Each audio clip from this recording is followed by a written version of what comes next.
What's going on, guys, and welcome back to another video on SRG. So for today's video, we're going to be talking about the 4 ways you can add value to your properties. Let's get into it. Okay, so number 1 on the list, and that has to be through cosmetic modernization.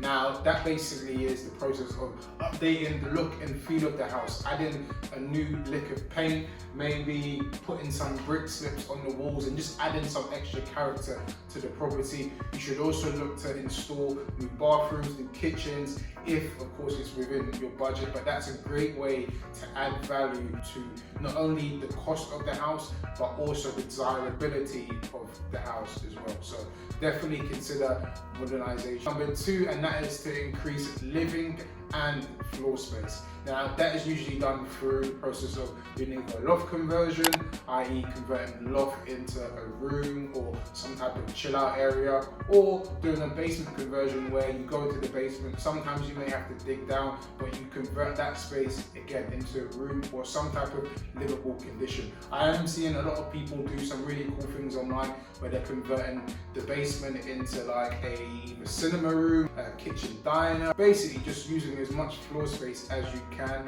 which again adds more value to that property because you'll be spending a significant amount, so that should impact on the back end. Number 3 on the list, and that is to get planning permission from the council to do significant work. So planning permission is basically when you put in an application to your local council to say you want to basically take your current building from where it is now and basically change it into something which could be even more beautiful. People usually put in planning permission for things such as rear extensions. Sometimes you have to put in planning permission for certain types of loft conversion. If you're doing like an L-shaped dormer, you might need to put in planning permission for that depending on the area. Also, if you're converting the building's use, so you're taking it from a C3. C3 is basically just a standard single person house, like a family house, and you're converting it to a C4, which is basically a HMO, anywhere between 6 rooms and below. That's what C4 is. If you're going 7 rooms and above, then you would always need planning permission for anything 7 rooms and above because it's classed as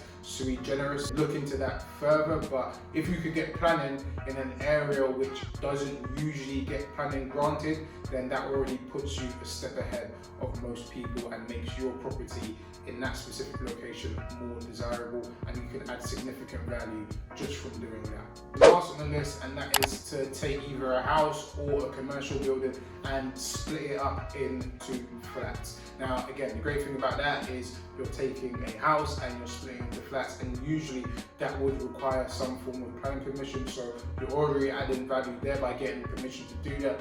Then you're actually going away and executing on that specific work. So if, let's say for example, the current house that you have may be worth 300k, but you know if you were to split it into 2 flats, maybe do an extension and loft conversion at the top, that those 2 flats will go for each 350 a piece. Now that's basically 700 as 2 flats or 300 as one whole house. So again, a kind of no-brainer there, and that's how you can add significant value to that property.